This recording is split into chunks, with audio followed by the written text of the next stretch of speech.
Well, there was going to be an opening, but just got fucking derailed by all that. Hello, welcome to, I'm sure will be a very punchy and stupid episode of After Dark, and we've been away for like a month, and everything's on fire. Yeah, for the most part. I mean, literally and figuratively. Las Vegas might as well literally be on fire with the temperatures I've been dealing with. It's almost worse than being on fire because it's as hot as a fire, but there's no actual burning. It's like I go outside, I'm like, it feels like I'm in an oven. Yeah. Thanks, global warming. It's a myth. Thanks building the sphere and invoking the exactly. So, Connor, the reason why it's so hot in Las Vegas is because you built the sphere and it pissed off Sammy Davis. Exactly. No, I think it's because Sammy Davis has too much power. They didn't realize what they've done. Once again, man's hubris has led to their demise, much like the Tower of Babel. Yes. The Las Vegas sphere is our Tower of Babel. It is. It is. What is it? Is it like an IMAX theater? What the fuck is it? I don't know what the fuck it is. Honestly, I didn't know it was being built. There's going to be shows inside of it. Yeah, and then it just kind of appeared. It's like I felt like a ship landed. I was like, "What the fuck is that?" I saw something about like there's a golf course like right in front of it, and they've been complaining about it. I was like, you know what? Maybe it's a good idea. All these rich assholes have to deal with something stupid. They just center the eye right on the fucking golf. Arlen, I mean Hunter. Like rich people aren't playing golf in Las Vegas. They are apparently because there's a country club right across the street. Can you imagine like you're like the 10th hole, you're really concentrating, and behind you is just a giant building shaped eyeball that's just Robert House is right behind you, being like, "Bring me the chip." I require the platinum chip. Well, that's the hellscape we live in. I think when I was showing my wife a video of it, I'd said like, "Yeah, that's great. That'll be around for like 10 years." Because before it needs to get fixed, there was like, "Fuck this." No, I don't think Las Vegas has that much time left. It's gonna melt. It's like a world wonder. Between that and the Colorado River is gonna dry up. Yeah. So then then literally Vegas cannot exist. And then the sand scorpions will take over again. And Harrison, it'll be the tarantula hawks. There'll be camels will immigrate back to the desert. Mm-hmm. And then at that point, a lot of red states won't exist anymore. And then that's a good point. That's a good point. It's not all bad, really. Yeah, all those Southwest states cannot exist. It's literally like one river is the only reason like that whole corner of the U.S. can exist. Exactly. Yeah, and I mean a large part of California is going to get absorbed back into being a desert. Yeah. So and then the sea will take it. Exactly. Yeah. Well, it's not like they're doing anything like Southern California. Hearing from Californians who are like, "No, it's so nice out in Cali, not like this." I'm like, "Yeah, well, why don't you fucking go?" Yeah, the only places that'll survive is like San Diego. Yeah, it'll just get reabsorbed into Mexico. That's where Street Fighter will happen, or Cyberpunk. So speaking of being reclaimed by the ocean, who wants to? Do we want to talk about what the fuck is his name? Stockton Reed Rush. It's been a few weeks. Yeah. But we haven't gotten to talk about it, so I figure we might as well get our jokes out. Yeah, let's get it all out. Yeah, don't go on submarines. What a big, dumb, dead dummy. White people need to be stopped. Well, it was multiracial, like multi-ethnic billionaire deaths. I'm still feeling weird about the kid because there's two different stories that are out there about him, like that he didn't want to go on and that he did want to go on. I heard that he didn't. The mom was supposed to, and then kind of backed out, and then the dad was like, "Well, you can take her seat," and he's like, I mean, the story of I don't want to go on that thing because it looks like a piece of shit is pretty believable. So I'm inclined to think that maybe he was actually. I can't believe they saw the interior and weren't like, okay, maybe not. Yeah. I just can't wait for this to happen on like one of those billionaire space flights. Yes, they put people on. Like, my god. Oh, it's Like- going to happen to Tom Cruise in the next Mission Impossible movie. Like, No, what'll happen is he'll like drift off into space. He's not gonna implode. oh, see, in my mind, because I know it's like him and like Lance Bass, and they see it shaking, and Tom Cruise finally gives into his feelings as he knows it's going to explode. And Lance Bass has to take one Finally. for the team. Christ. Oh my god! Yeah. So I'm sure you've all heard, but yeah, remember that sub that sunk a couple weeks ago? Yeah, we're talking about that. Yeah. Again, first of all, I also think it's perfectly fine to laugh at this big dumb dead idiot, because everything that's come out about him afterwards is some of the most darkly comedic shit. Like, It's very funny. this guy spelled out his own demise very publicly and very shamelessly I for never a very long time. I've never seen someone do the Babe Ruth point to their own death. You know what I mean? Like Yeah. he was like pointing out the rafters. He's like, "I'm gonna fucking die in a submarine." Well, I just like every single person's like, they're like, this can't work, and he's like, fuck you, fired. It's like carbon fiber is not metal; it will just crack. Fuck you, it's cheap. I got it at a discount because it was expired. So he was from Staten Island? There's no one on that island that has that much money except Pete Holmes. Was it no? Not Pete Holmes. Pete What is it? Pete Holmes, Yeah. Pete Davidson could, but Pete Davidson, yeah. Pete Davidson. Pete I feel Holmes also, lives everywhere. So Yeah, I Pete Davidson like- needs to fight the Wu-Tang to see who's the most important person to come from Staten Island. he has never seen Black Panther. There's no hard R in Wakanda. My favorite part of the story is how all the like really seasoned like divers and ocean people, like when they heard of like, oh, you lost contact, and they're dead. They just kept their mouth shut. James Cameron said that. He was just like, oh man, they're gone. Anyway, Yeah. back to it. The other part I love is that people are like, "Oh, there's sounds and sounds." The U.S. Navy's like, "Yeah, because they're like they can't say anything and like, oh, they knew they were dead from like day one, like minute one." Yeah. Yeah, and they then said as they're soon as like, they "We lost can't-" contact, they're like, oh, they're gone. No, I think they said they had more evidence. Even it's just like, well, to say they had more evidence would give up like technology. Like, oh, they can detect this, so Yeah. that's why they had to wait so long. I do love that. I think I said this in the chat. Is like I love the idea of Connor's dad being like on a big screen while they're looking for these guys. He's on the Like, Minority oh, no. Report computer. Just We need to know. And then he's like, oh, they're fucked, and just walks away. Yeah, I just loved watching all the really like PS1 graphics. Like, this is what happens. This is like sub gets turned into a quarter.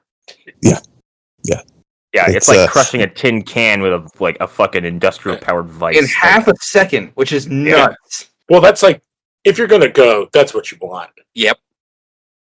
To be obliterated at speeds I can't even comprehend. You just Exactly. it's just you don't even know it. Like you're there, and then you're not. and then The guy and did then- say that the thing must have moaned like hell before the moment happened, which means that Oh, for yeah. probably a few seconds they were like, "Oh no!" Yeah, I don't remember if you sent the thing, but there was like one of the guys that got fired for saying it was unsafe. Was like, yeah, he used carbon fiber, which is like threads, and he's like they Yes, were it's- already peeling apart. In it's like- comparison, it's basically porous. Like it's not Yes. fucking metal. Yeah. It's like Obviously. a bunch of like thousands, millions of little strings. And it's like, yeah, they're starting to already separate before they did this dive. But it's cheap, Lou. Yeah. Exactly. So the ocean is not to be trusted. That's what I'm. No. Yeah. I also, For the I most also part. saw a thing where a guy was like, the depth they went to isn't even a depth we use to measure things because that's how shallow it is. And that's how shitty the sub was. Wow. So he's like, they're like, yeah, when we measure, it was like one of the guys who worked, that was like the oceanographer that worked with Cameron. It's like, yeah, we don't start like measuring shit at this point till you hit like, I don't know, the numbers like this level. It's like, because everything can hit the level that they're at this point, unless it's made of like fucking carbon fiber, like garbage. Also, did you guys see the waiver, or at least like bits and pieces of it? No, I didn't see any of It's that. the most frightening waiver you'll ever hear. Like at numerous points, they're like, "Hey, you might die." Oh, that's like everything though. Yeah. Like I definitely have signed waivers where like you might die, And they like assassinate their own credibility. They're like, "By the way, this thing is not certified under any circumstances." Good luck. Yeah. Yeah, because I think that's the guy was like, it's like, oh yeah, to get this thing certified, you have to go. Like they weren't even at the depth where they do certifications. So it's like, like all like the waivers that they have. Like at my job, we have to sign this waiver that's like you might get hepatitis. It's like what? But it's like they have to do that. But for this, it's like, you know what I mean? No, I didn't get any of that. Yeah. Anyways, last thing I heard was something about hepatitis. Yeah. So at my job, there was a waiver we had to sign, or it was like something. You may get hepatitis. That's like one of the things they listed because like they have to list everything. So what the fuck would give you hepatitis? Like, was there going to be a White Snake concert at your job? Like, that's So, no, I can think you get hepatitis. Limp Bizkit? I can't explain it to you because I technically under NDA. I can't tell you what we make. Okay. But I can tell you that You make hepatitis. yeah, it's exactly from the beginning. It's exactly what you think it is. Just kidding. No. But yeah, no, don't get hepatitis. Don't get So hepatitis. do you know things about Plum Island, Hunter, or not? Or I got liberty to discuss this. My lawyers are on standby. Hunter his job is to cut the fingernails and toenails of like unhoused people in Washington. You nailed it, actually. So to continue on the things that are stupid and they don't know why they exist and they kind of suck all around.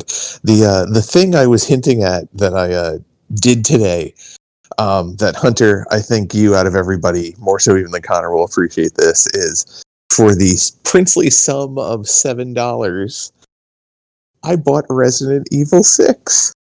Why would you do that? Why would you do that to yourself? Because I had never played it. Could not have predicted any of what you just said. I was convinced you were going to say I took mushrooms today or something like that. I also went with the mushrooms thing. I went to the store and you bought Resident Evil 6. Why would you do that? No, I bought it Also, you digital overpaid, store. I think. I think you overpaid. Honestly, which one is 6? Because 7 is Village. 6 is the one.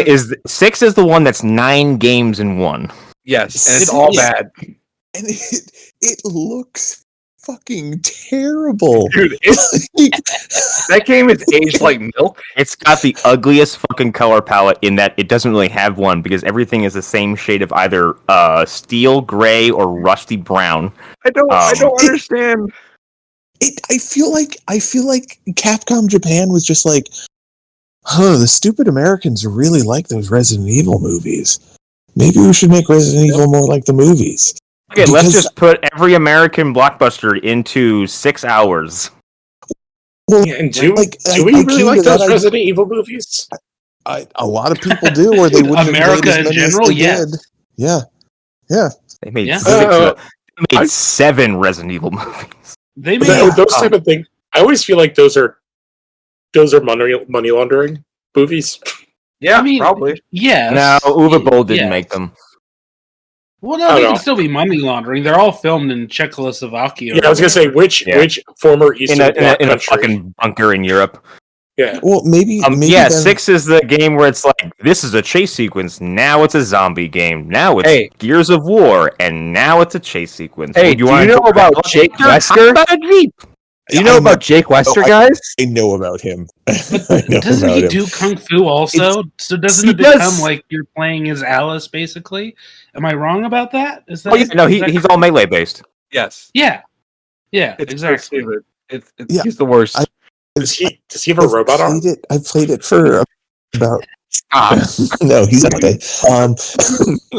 I played it for about an hour, and it's.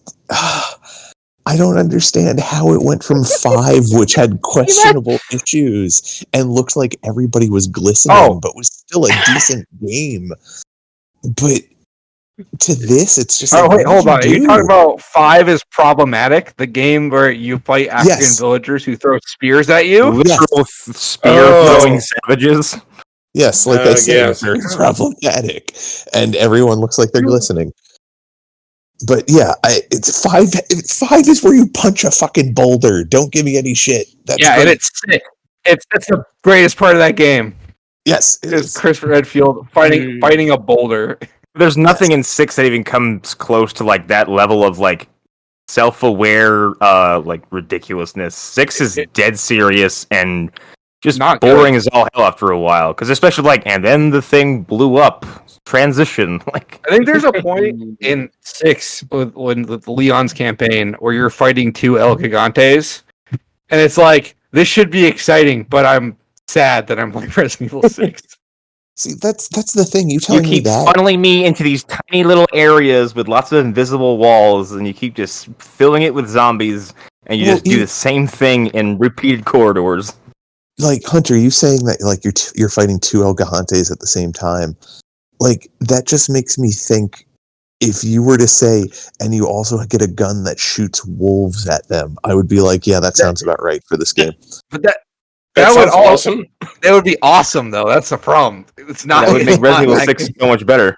Yeah, it would actually. Also, big bonus points to anyone who can remember Chris's partner in that game. Oh, fuck! What is her name? No, It's a woman, right? Sheva? Guy. No, in 6, isn't it a woman? 6. No, it's a guy. It's like Oh, he looks like smaller Chris. It's the funniest fucking thing. Yeah. Oh my Don't talk God. to me or What my is his son name? like that ever Slightly again. less I mean, large Chris Redfield.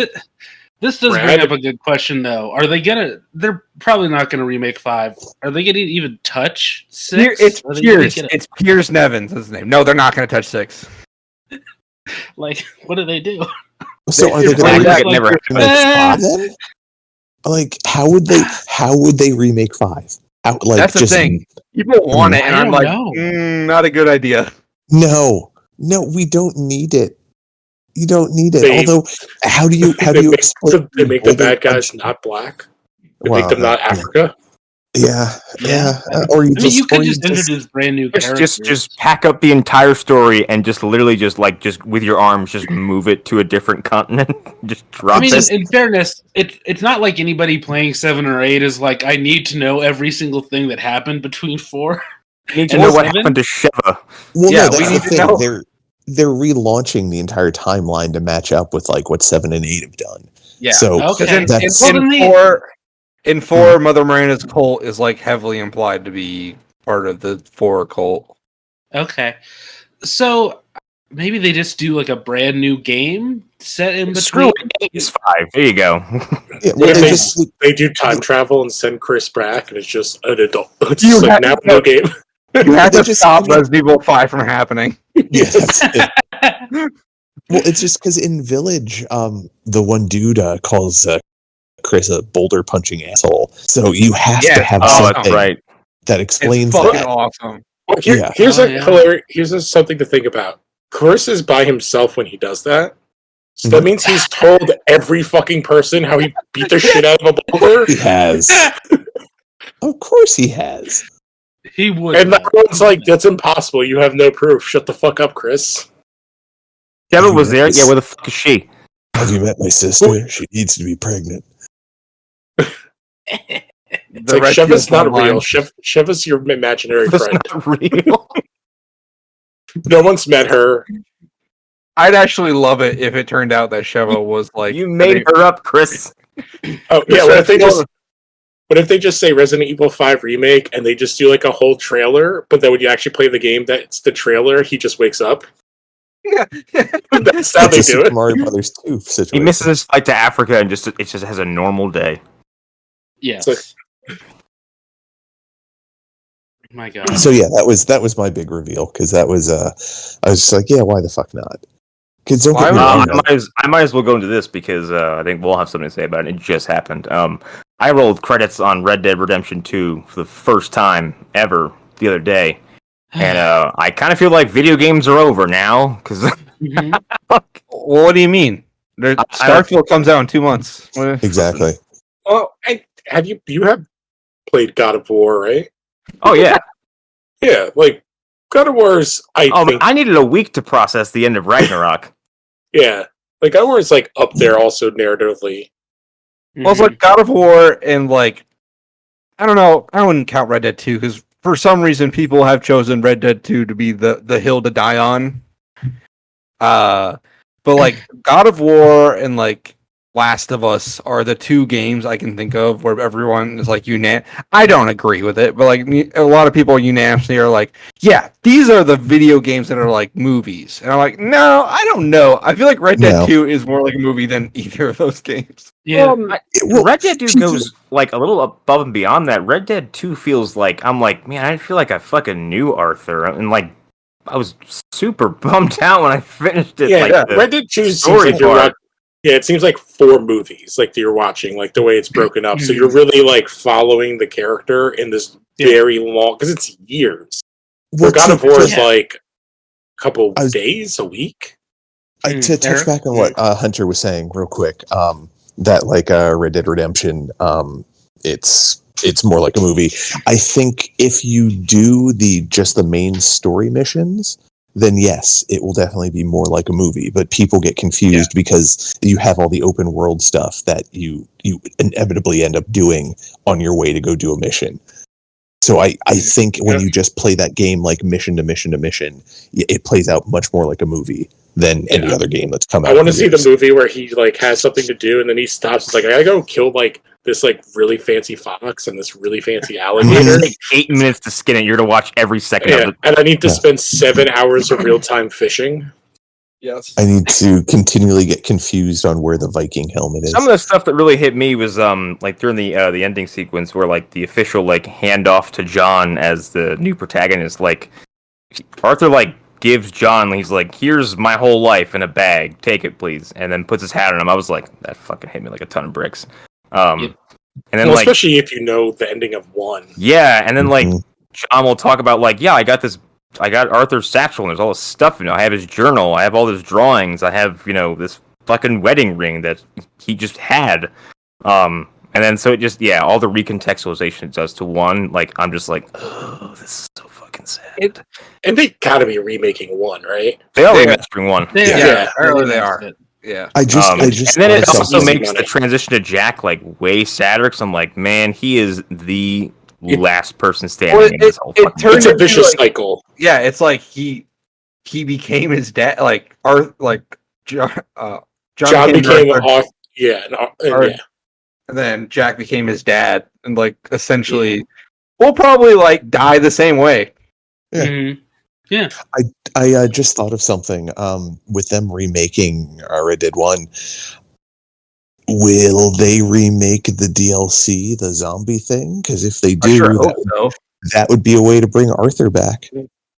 That would, yeah. When they remade, there's also people out there who think that like they will add things to this one that will make direct references to 2. I'm sure. So it feels like John can actually talk about Arthur instead of just going like, I don't talk about Arthur much.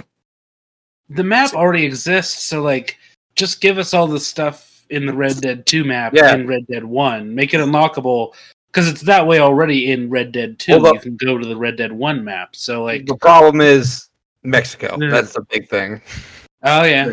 And entire other country unlocks. Mm-hmm. True. But yeah, that epilogue content, which is I said on social media, is like John Marston Husband Simulator is like some of the most pure game content I've ever played in my entire life. Because there's a whole section that just. Do you believe people hate John's that? house? I had to stop playing because it was addicting. I was just like, I'm just going to keep fixing up this farm. I was like, I need to stop. This is not. I do real work in real life. I don't need to do pretend video game virtual work. It is like early 2010s Facebook, like all the mini games that they would like Farmville? throw at you. Yeah, it's the same. I was like, I can chop wood and feed the chickens. Yeah. After I've spent 12 hours like fishing and hunting. Mm-hmm. I mean, this is why I did the completely normal thing of going to the ceremonial spot and just taking dead bodies there to resurrect them. Nothing weird about this whatsoever. Also, how many horses did everybody kill? I think I killed like 12,000. Oh yeah, over the course of the game. Yeah. I didn't kill my horse, but I had a habit of like that horse would just run into something that I cannot perceive, like just at any level. So, like, I would just accidentally like get in the the horse middle of the killed mission, all and the suddenly time. me and the horse were just doubling over through the air. I'm like, what the fuck? I was always running over tree stumps with the horse. And I was like, oh fuck. They're like lawnmowers. They are. They break when you run over a tree stump. Yeah, I don't know. Honestly, I never beat Red Dead 2. Like, I The got ending deep is into it, brutal. and then I know everything that happened. It was impossible to miss any of, or it was impossible to not see any of that. But whatever, I don't care. I still need to play it because it sounds like I will say, as someone who went through the same thing, where I got really into it and then just like fell off, like right as the game was like starting to have like an additional ramp up and like tension and stakes. I stopped essentially right after Braithwaite Manor, which at that point I'm like, whoa. Yep. Oh yeah. Yeah. Dutch, you did a bad thing. Oh, it's kind of like the better parts of Game of Thrones, the game, like how they treat them. Like the last third of that game is super tense because that's when you're like, oh, the unraveling is here, and then like it's just you just watch everything just boil for a long time until it finally erupts. Go, guys, go, leave, go somewhere, please, Yeah, leave. it was like everybody should get the fuck out of here. The one that like really hit me because it's like so short is the young. I don't remember their names because it's so long ago. The young black character. He gets killed so fast and in a shootout. Lenny? He turns a corner and gets gutted with a shotgun. Yes. And that was just like his was brutal because it's just so quick. You don't even have time to warn the character because you're trying to run away. Yeah, good times with Lenny. He Oh yeah, you get drunk with him. As I was drunk, peeing, not allowed to see my own penis. Those bastards. Show me Arthur's hog. Yeah, it was a different time, Arlen. That's it was pre Baldur's Gate 3. So I mean, honestly, the dish that really fucked me up was Miss Grimshaw. I didn't see that coming from a mile away, and that just made me fucking hate Micah more because like I'm like, what does she ever do? She runs around and tells everybody to clean. Oh, the older lady. Yeah. Hunter and I know all about this. Do the rest of you know about the madness that's going on with Baldur's Gate 3? Connor? With the penises and being able to do stuff? Is this the druid having sex with the bear? Yeah, no, okay. The druid's not having sex with the bear. No. You are having sex with a druid who is in bear form. There's a difference. Oh, yes, I did see this. Yes. Okay. Yeah. Okay. And apparently Baldur's Gate 3 will also have genitalia sliders. Like hog sliders. Let's go. You're going to be able to sculpt your genitalia for that game. So can I have the biggest tits and the biggest dick? Probably. Yes. It's a fantasy game. Yeah. If you're gonna give me one, you better give me both. Yeah. I'm sorry. I'm endlessly amused by the fact that not only does a Dungeons and Dragons game have hog sliders, but they also have a full-on sex scene with a druid in bear form. I think is the craziest thing I've ever heard. You can actually have other wild shape forms. So I wonder. Oh no! You can have sex with a giant. Steve's is gonna love this. Yeah. So you have sex with a giant spider. I don't know what the other one is. I hope there's badger. They should. Yes. I'm just trying to remember my like D&D wild shape forms. There's bear. There's like wolf, and there's spider. Is there a hawk or an eagle? Hold on, I'm looking this up. We gotta know. We gotta know. There's definitely a bird. Okay. So guess what, Lewis? There is a badger. There's a bear. Badger, I knew. That was one I knew. There's a cat. The spider. The wolf. The dire raven. A deep wraith, and an owl bear. Have the furries learned of the owl bear? And are we prepared for what will happen when they do? When the furries find out that this is a possibility? Oh no, this is like a weird conjoining of furries and like D&D like fucking monsters. Like those are there's some crossover in those circles, but absolutely. It's the Predator arms clasping meme. It's furries in one arm and D&D players on the other. Yeah. My question is, if you are a druid and you wild shape into, like, let's say a badger, does that is it badger on badger? Badger on badger. We got badger on bear, wolf on bear. Oh, dog on cat. Yeah. Oh, Madness. There's a lot of Don't worry, possibilities. boys. Sorry, I didn't mean to interrupt your gushing over Red Dead Redemption 2. I just needed to make sure everyone was aware of that. No, I'd seen the articles, but now that you've described it in detail, I'm like, oh wow, that's fascinating. Thank you. Yeah. But that's like very D&D to do. Yep. Like, yep. Yeah, literally the last game I played, it was supposed to be like some one-shot horror thing, and we're going at least 2, if not 3 sessions, because we spent a good 45 minutes in a bar. Multiple people are trying to fuck everything.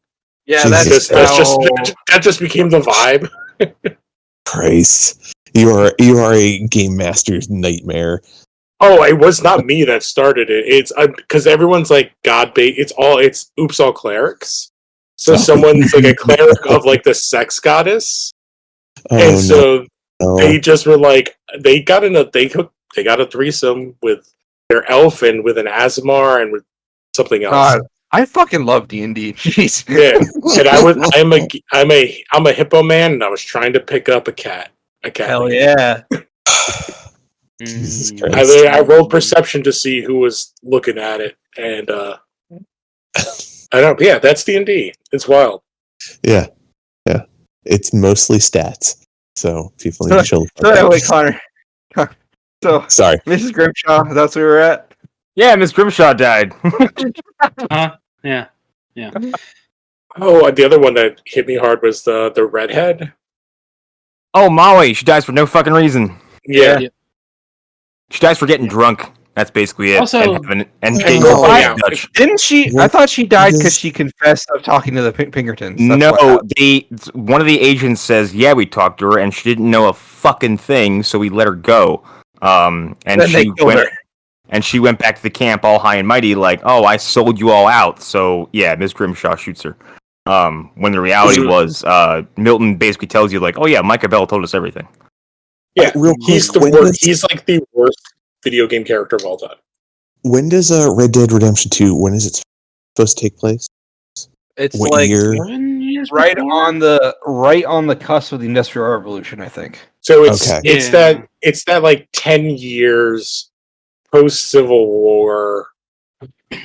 Okay, so it was like in the it's actually much later. Is it really? It's much later. Because like the whole Wild West idea is like dying out. Yeah, because it's. I think it's very intentionally. It ends like like Red Dead 1 ends around the same time that the Wild Bunch takes place. 1899 is the year. Yeah, okay, so it is like right before World War I. Yeah. So Red Dead Redemption must only take place in a very small period of time because World War I's like 1901. Yeah, or it's 1914, I think. My point was saying that Molly died because she got drunk. I would imagine drinking was frowned upon for women back then, and as we all know, Irish, there's a long list of things women are not allowed to do. So drinking in 1899 as a woman is another thing you're not allowed to do. Yeah, be Irish. Yeah. Sorry, I just had to point that out. It had to go into the log on air. No, it's this is part of our when we're looking at the log 1899 edition. Yeah, that'll be in there. Mm-hmm. Okay, good. Absolutely. Good. Also during the entire epilogue, like anytime Sadie and Charles like even had a whiff of danger near them, I was like, no, leave them alone. No, they have to save them for maybe Red Dead 3 in 30 years. I would kill someone to get a third Red Dead with Sadie as a protagonist because that is one bad bitch. I would. It would be entirely fan service, I think. But Sadie teaching Jack some stuff, and that would be an interesting game. But like, I understand that the current Rockstar people may not want to make that ever. I think that's. Oh yeah. I think honestly they're more interested in like making all the money in the world with GTA. So I mean, Yes. Yeah. I'd be surprised Well, if we and get a Red also- Dead 3 at all. yeah, Yeah. Give me Bully 2, I you agree. cowards. it's not going to happen, man. God damn it. No. God damn it. I think it's impossible, like, unless you set that game, like, I don't even know if that would even work today. If you set it in the past, like, Mhm. I still think that, like, people would freak the fuck out. They would. Yeah, especially with like School With the stuff and, like, shootings. yeah. I it's guess. not the right Well, time. Mini Jeff I'm- Thompsons I'm- would appear. I'm also thinking of it. I think that Jack would be more interesting as like a Bonnie and Clyde type situation, like a We were talking 19 about Bully 2. Sorry. Yeah. That's, yeah. Oh, okay. Well, okay. Well, that could fine. be interesting too. No, Yeah. what you're talking about for, like, a Red Dead 3 would be... The problem is, like, at that point, there's, like, really no Wild West anymore. Like, You have to go yeah, further back. that- You have to go that's- before the Vanderlyn gang. Or you need to go later to the 30s, where it's like people with machine guns running around in cars. Like, but then you're that's- kind of that's- stepping on the toes of Mafia. yeah. Yeah, I think that's another reason why they wouldn't do Well, it. Is they're like, Yeah. well, we have that. It exists. They're Mafia like, is stepping on Mafia's toes. So I mean, Well, yeah. What do you mean with their high-speed car chases of 15 miles per fucking hour? I hate that goddamn game. Oh, I Mafia- love Oh, the God, last I- one. Mafia, Mafia 3 is great. But Mafia 3 is 3 great. awesome. Mafia 3 Mafia is 3 great. is good. Yeah. I But beat the- Mafia 2 and couldn't tell you a fucking thing about it. Oh, Mafia 3 is awesome, and the DLC is awesome. You do, like, fucking CIA missions in Cuba or something. yes, Oh, or Venezuela. Great. yeah, Okay. and you're basically the Punisher. It's great. Mhm. Yeah, Yeah. he is Yeah. definitely, and he's the guy from that has the robot legs in Bloodshot. Oh, he is. No idea. Right. Yes, That's right. It is. those are his top 2 credits. Wow, what an achievement!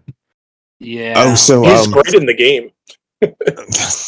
so speaking of open world games, something that I also had been playing relatively recently and enjoyed quite a bit for a while, and then quickly realized how much it disrespects me is Horizon Zero Dawn. That Oh, because you're a man. no, Eric, I don't know if you saw the TikTok that came out from No. Garfield Red Tag. Oh yeah, I hate that game. oh man, I played a little bit of it and I was like, this is interesting, but it wasn't doing enough to keep me playing. Eric, Freshly and I spent like 20 minutes just talking about how much we hate Horizon. oh god, yeah, it just doesn't give a shit about your time. No, it doesn't. Like It's at all. It's Did anybody else? Just like nope. We're Did gonna anybody else talk hear Eric like get really like slow? Like Yes, an it was hour. perfectly That's- timed. that's- That one sentence took about 30 seconds. Oh no! Oh no! You escaped into the actual Phantom Zone for a couple There we Yeah, go. you were Is that sucked any into the- better? Is that any better? Do I sound Yes. human again? Yes. Okay. I just feel like Yeah. I haven't played that game, but like all like that sci-fi just seems kind of It's shit. boring and like reductive. Like Yeah. it seems like we've seen it before. I see. Also, if you want to find a way to bore me instantly, tell me, hey, you're going to fight robots.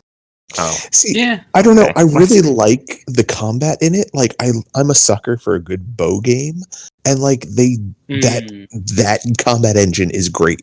Like I think it's really good for what they're doing. Yeah, But it's so good that Kojima stole it. Yeah.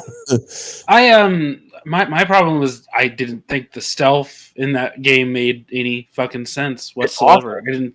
It really What do you mean when you it jump doesn't out of work. the bushes to kill somebody and there's like 5 guys around you and they still don't see Every- you killing him? Time I Yeah. try to give that game a chance. I really like the first section where you're doing the trials and stuff. That stuff's fun. Yeah. And then I get to the goddamn open world and I'm like, this game just doesn't respect me at all. Yeah. Mm. Yeah, it's like okay, I have to get this, but I don't even know where the fuck that is because you don't have any way to track anything on your goddamn map. It's just It's madness. It's madness. Yeah, it's I not a good game. had a similar experience with a completely different kind of game this week.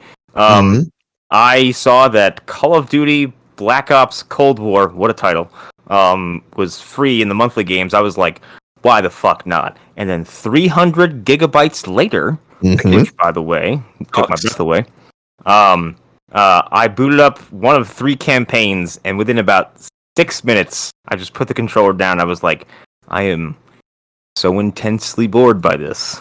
Connor, they don't make those. And they it don't make hasn't those even for been campaigns. 10 minutes. Microsoft is going to ruin Call of Duty. They're going to ruin it. It was I'm like, show me every generic FPS that has come out in the last 30 years, and just distill it into just a 6-minute stretch. I was like, yep, and then they're gonna pop out of that door, and I'm gonna do this, and everything around me is scripted to the finest fucking detail. I'm not actually doing anything. I love how the FTC was like, oh well, Microsoft might choose to make the versions for PlayStation lesser. It's like, hey, my guy, they've been doing that at Activision on their own for a while now. All their consoles. Yeah. Like, they're terrible. I mean, there's something about me that's still a sucker to play some of the campaigns. I like Warzone only because it's a fun game to just pick up and play.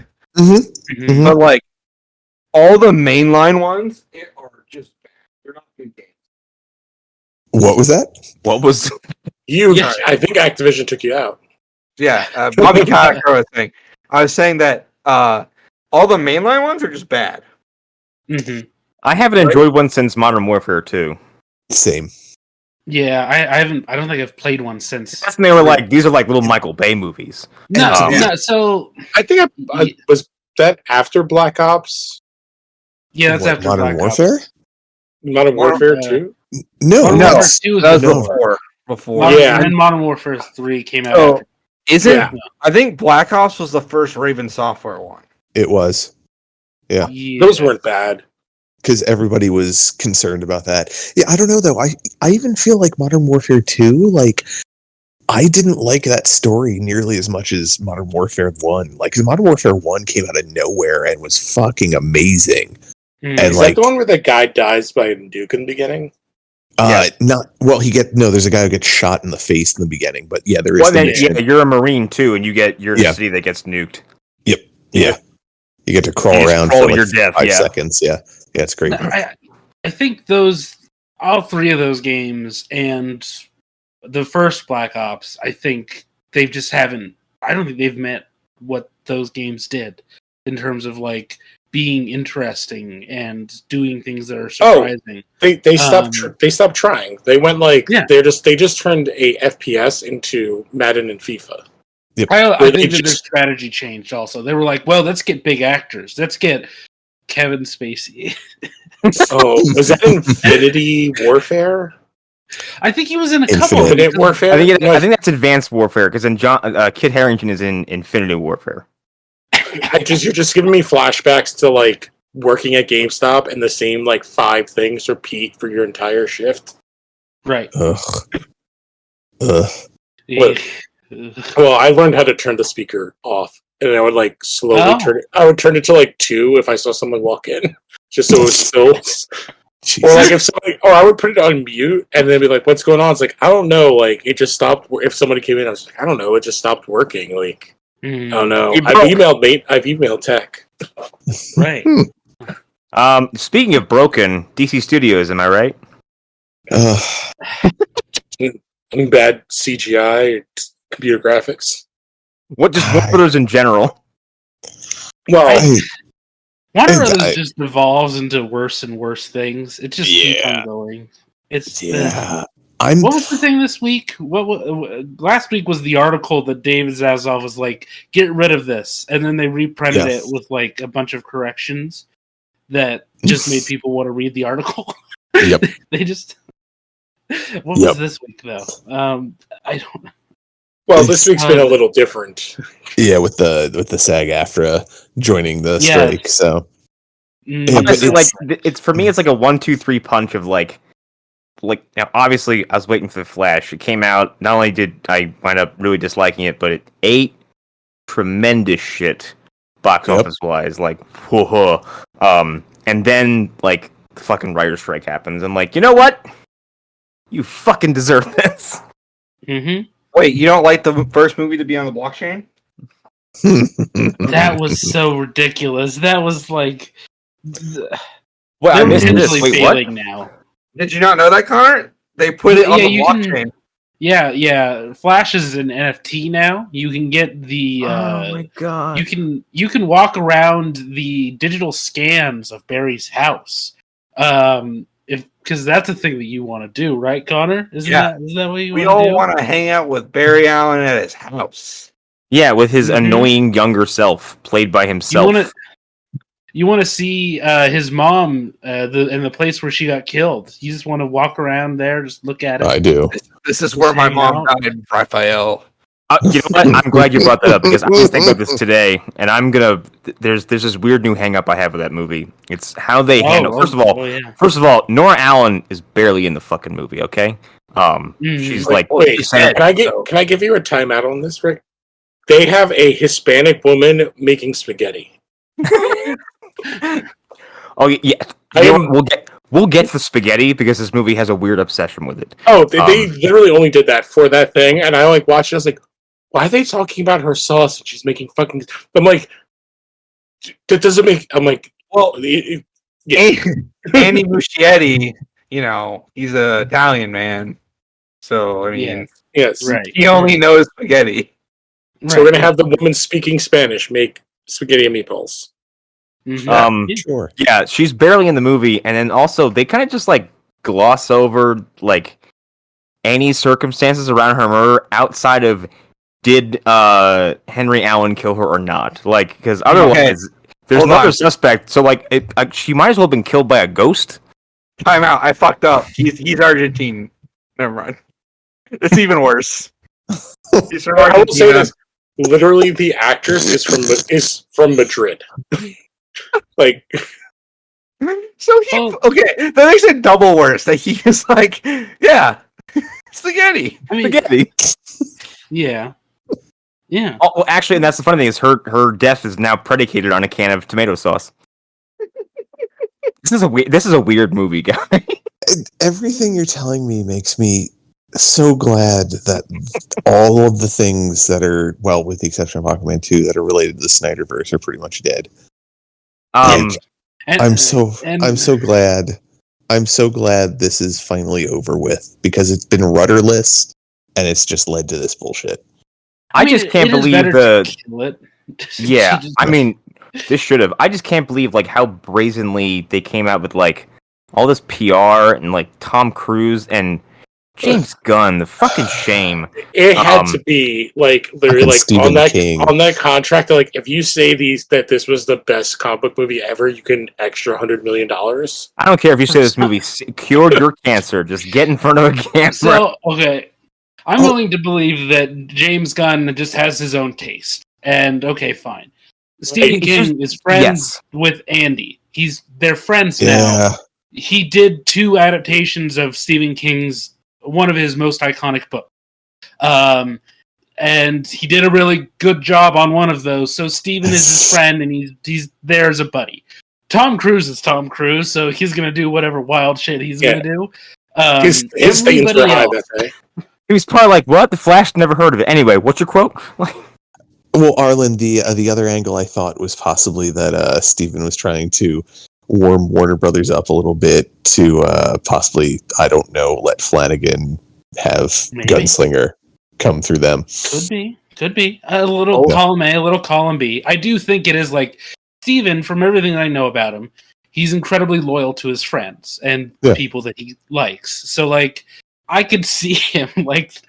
I hated this, but I'm going to say that I liked it because you're my buddy, you know. Yeah. And you know, he knows that like Halloween got some of its like legs back in 1979 because he gave it a good review. So he's like, well, if I can help a little bit to save my friend's movie, why not? He didn't even help a little bit. Nope, barely.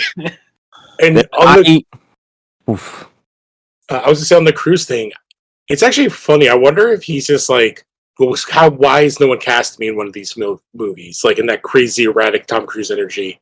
Because it is kind of wild he hasn't wiggled his way into some big comic book movie. I think that there are a number of things. Yeah. Weren't there rumors of him in Doctor Strange? There was. Yeah, superior. There are many superior rumors. Iron Man.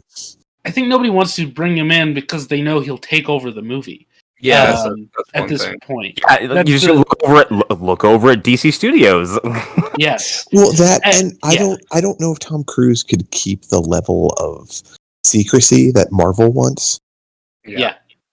Also, even Warner Brothers and Sony. Yeah.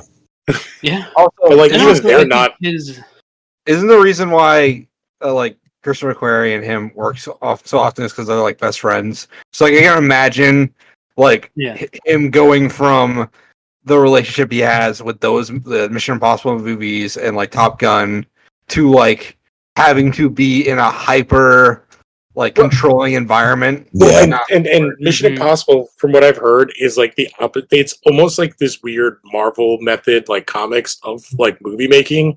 They just sit and think of stunts and then write movies around them. Yeah, stunts. Tom Cruise basically comes up with something that outdoes the last thing, and they build a movie around it. That's so sick, though. Which honestly, yeah, more power to you because it's working out pretty fucking well. Yeah, what I was saying earlier about Tom Cruise going into space, that's actually the plan. For I forget what movie it is, but he's going to be supposedly the first actor to spacewalk. Yeah. Well, yeah, and then he's going to find a transformer on the moon. They're going to cross the streams. Yes, unless I'm mixing up my facts here, the space is part of Dead Reckoning 2. But it's also an entirely other movie that they're making because they're going to be up there anyway. So they're like, well, let's just make another movie up here. While we're in space. That's so stupid. I love that. He's going to just keep doing he wants to die doing one of these things. Man, I mean, Tom Cruise is crazy as shit, but I fucking love him as an actor. Honestly, at this point, I don't think he's crazy as shit. I don't think you can kill him at this point. I think he's just going to turn to dust one day. Well, he'll just rise to the next plane of existence and join LRH. He's going to join Ronnie Boy up there. Wife. Yeah. He's going to join Shelley and Ron, and they're going to and they're going to have like all the salmon they can fuck. Yes. Oh my god. My favorite story. Connor, have I told you about this story, Connor? The salmon fucking? Oh, I'm sorry. I thought everybody knew that reference. Wait, no, Connor might not have been on that episode. So this is there's something called a blind item, which is like a gossip column-y thing, right?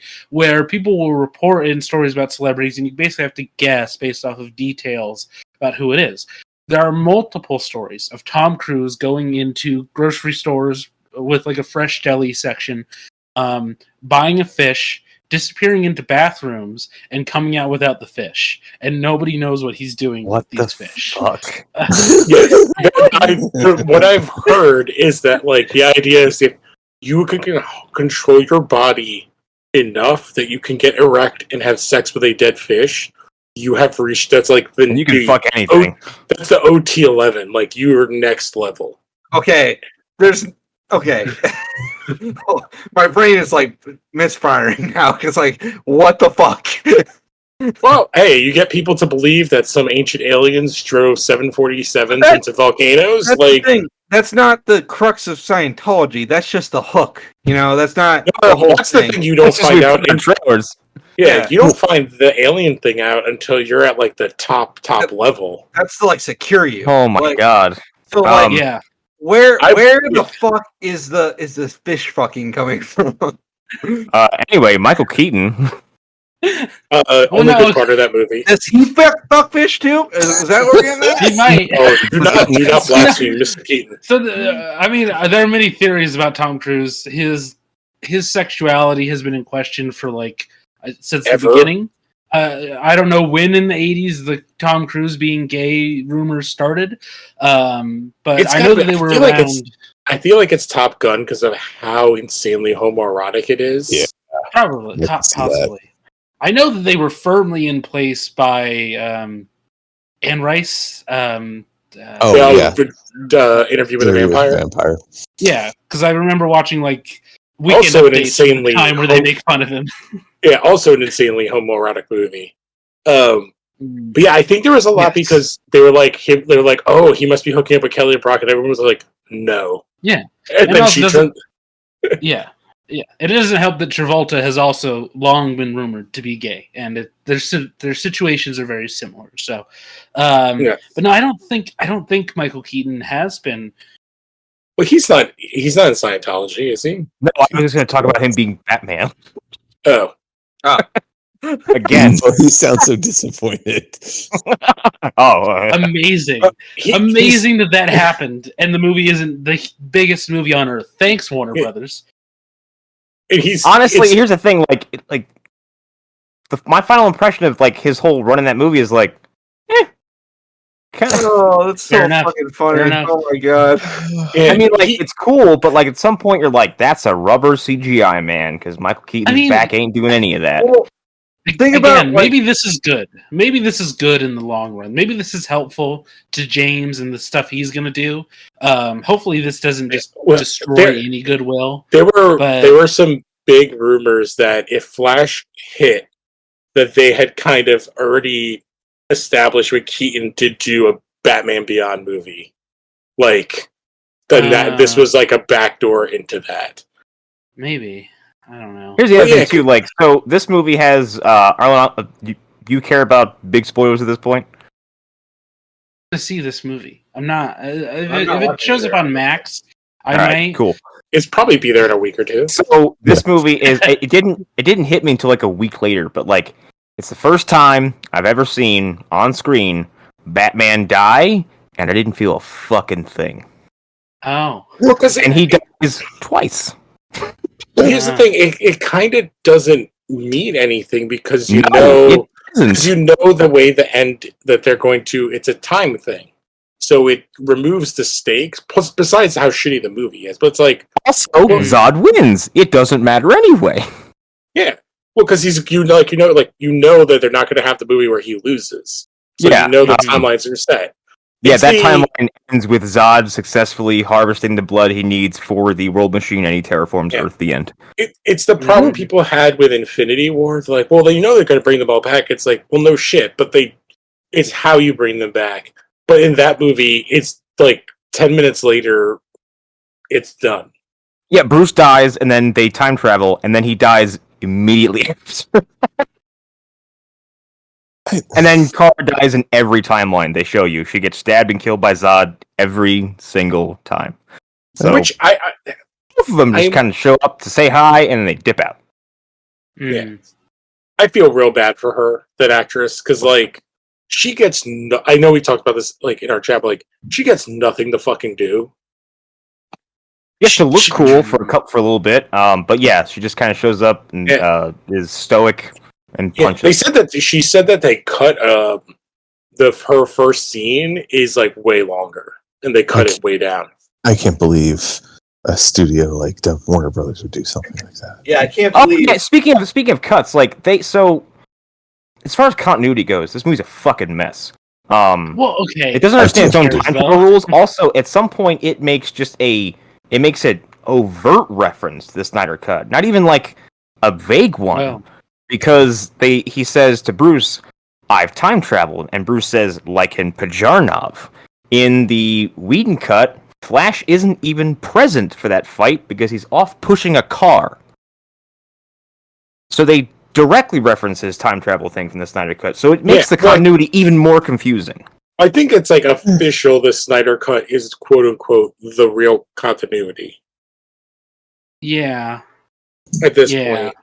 Also, they set up time travel rules that don't make any sense because he time travels and somehow changes the past or the future or whatever, but then Bruce Wayne, of all people, is the one to explain, what you did, you didn't time travel anywhere, you just hopped.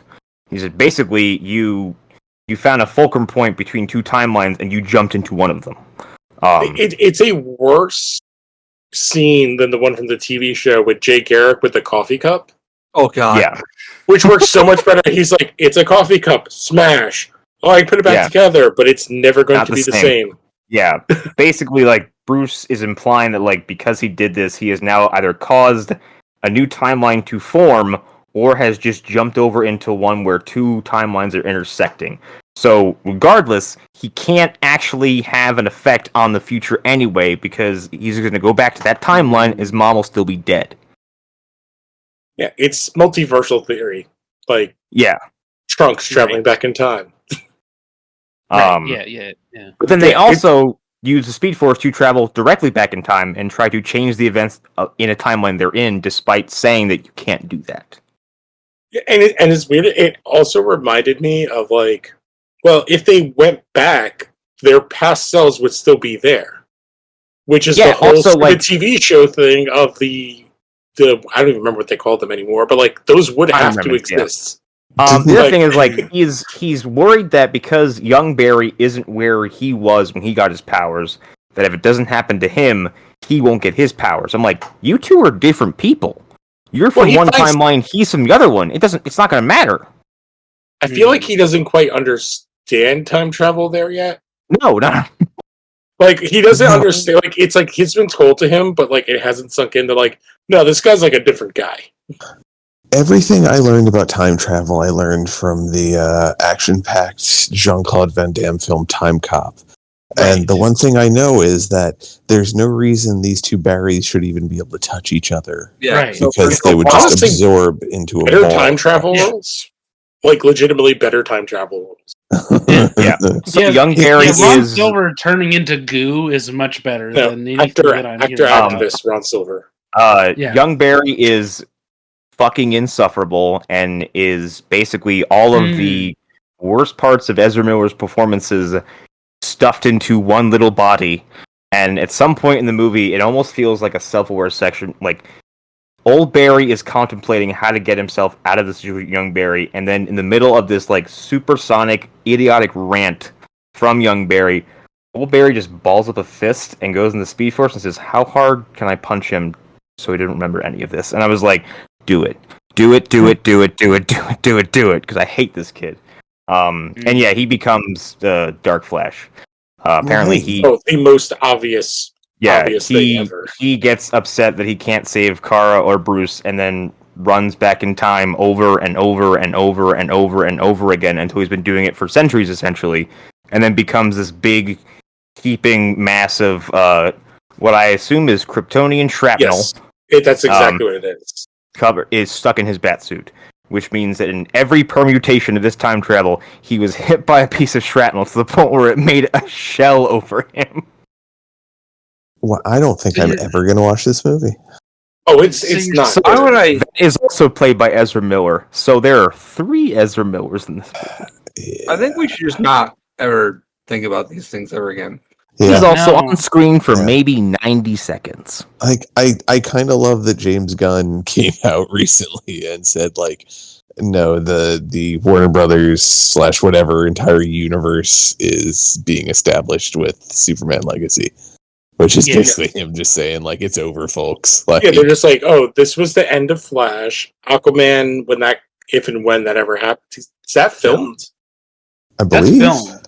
It's filmed already. All right, so that'll be that's the last thing coming out, connected to this. Because there's no way. I really hope they didn't connect Blue Beetle to this bullshit. Because that looks so much goddamn fun. They've already come out and said you won't believe the cameos. So yes, but the kid said that, but that could mean that, like, Nathan Fillion shows up. You mean like Ted Kord shows up? I mean, well, I think they gender swapped Ted Kord. One of the other characters is named That's who Susan Sarandon is playing, I believe. No, I think she's a Kord, and I think the other character is a Kord too. Okay. My understanding, based off of the news stories I had heard months ago, is that there was a Ted Kord, but that might be wrong. You might be correct, Lou. I don't know. There are definitely people. Susan Sarandon's a Kord, but I think she's related to the other mentor figure. Okay. The woman. Plot twist: Blue Beetle's cameo is going to be somebody from the CW DC universe. Okay. That would be hilarious. If it's Vigilante, Terrific shows up. What's funny is you both name characters that they've already recast. because Mr. Terrific got recast for Superman Legacy, and didn't what's his name get recast for fucking John Cena? Yeah, what happened during the first season though? They recast, and then that one guy took over already. Yeah, I think it was like Freddy something. But I do think it'd be funny if season 5 Arrow Vigilante showed up. That would be hilarious. That would be fucking hilarious. But if it was just like all of the different vigilantes into the Vigilante verse. Yes, let's go. Yeah. Or every actor who's played Captain Boomerang across the CW. Yeah, I gotta say, like, Blue Beetle definitely has my attention, but it's fucking Warner Brothers, and it's a Warner Brothers DC movie. The problem is, like, that movie has so much just like on paper to print money. It has to be absolute dog shit to not make a fuck ton of money. I get what you're saying, Lou, but also it's kind of weird to be like, "This is the one, guys." After I'm not saying it's like I have trust in Warner Brothers. No, it's more like it is weird to come boxes. It is weird to come out with like I think the timing is poor because like at this point, like the official slate of Warner Brothers DC movies we have is a dead franchise. It ain't fucking working, and somehow it's still just shooting out a couple, death rattles, and then they're like. But Blue Beetle, I'm like, the timing of that, like, because it's not Superman, it's not Batman, it's Blue Beetle, it's his first fucking movie, and you're putting it behind this fucking mess. Well, but it doesn't, the thing is, to go with it, like, obviously, like, working with kids and stuff, literally no one talked about the fucking Flash coming out. Although when the Blue Beetle first teaser dropped, literally every kid I was teaching was, like, talking about it. On one more thing, like, Blue Beetle is his first movie. You only get one chance to make a first impression. The Flash, doomed. Like that's his first fucking movie. They're never making a Flash movie ever, and it's a fucking disaster. No, I think the Flash was doomed from the beginning. I think the Flash was always kind of doomed. Like from the moment that they announced, as much as some of our feelings have soured, the moment they announced that it wasn't going to be Grant. Coming back to play as Flash, like I think that was the moment it was like, oh, people don't care about this. Like I think that just grew and it accumulated more, and it just like kept on building and building on all these other things that came about that happened. And they like refused to acknowledge CW, and it's like also if we're gonna do a Flash movie, like, and you like, it's like the show was like still on. As like from when its original date was, the Flash started and ended before this movie went into pre-production and was released. Yep, like that's fucking insane to me. Yeah, and at any point, like they could have changed it to not be Barry, and that would have been the easiest thing to do. Or they could have just not made a movie. They could have just not made the movie. Like it's very easy. Like. Like the choice of story to go with, like the first Flash movie ever, and you went with this like surface level limp dick adaptation of Flashpoint that is just it's vaguely an adaptation, and now it's officially the worst adaptation. Yeah, I was gonna say it's worse than the TV one, which was not good.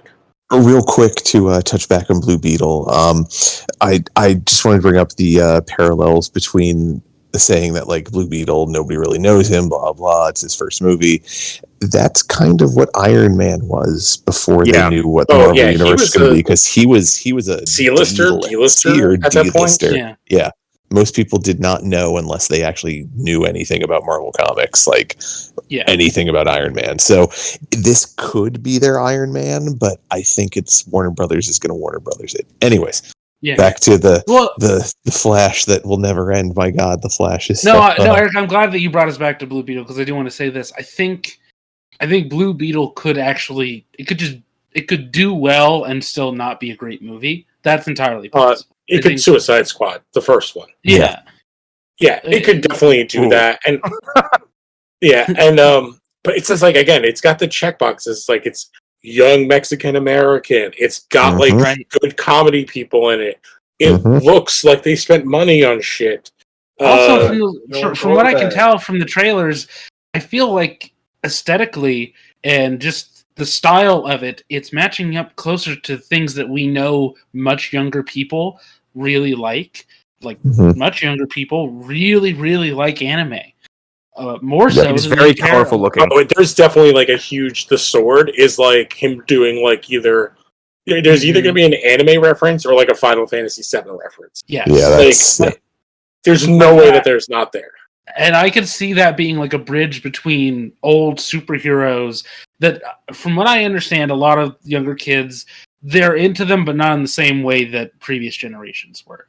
And that generation that, again, super into anime, super into, like you're saying, Final Fantasy, that kind of stuff. Like, yeah. And anime, it is really weird to say, like, anime is 1,000% just ubiquitous across the board. Like, everybody knows anime, watches anime, like, it's just it's a strange thing that like could be. I'm sorry. Do you mean Japanimation? Oh, get out! Showing my age. But no, I want Blue Beetle to be good. Like I have to say this every time we talk about DC stuff is that I want there to be good DC movies and I want there to be good Marvel movies, but one studio which seems to not be sure what they're doing right now, and the other one who has sunk an entire franchise. Like, it's bothersome. Mm-hmm. It's bothersome. I will say, Hunter brought it up in the chat like last week. Like, I am getting very sick of the word multiverse. Yeah. Yeah. To the point where I'm like, I don't care about this shit anymore. Yeah, well, like it's. Go ahead. Oh, I was just gonna say, like, I feel like that's because, like, when it's it's like a copycat thing, and then with like the one guy does it, like Marvel does it, and then everyone does it, and then it just makes the whole thing shitty. Especially when the 10 other people leaping to the same baton, like it's a fucking mess. Like, everybody, calm down.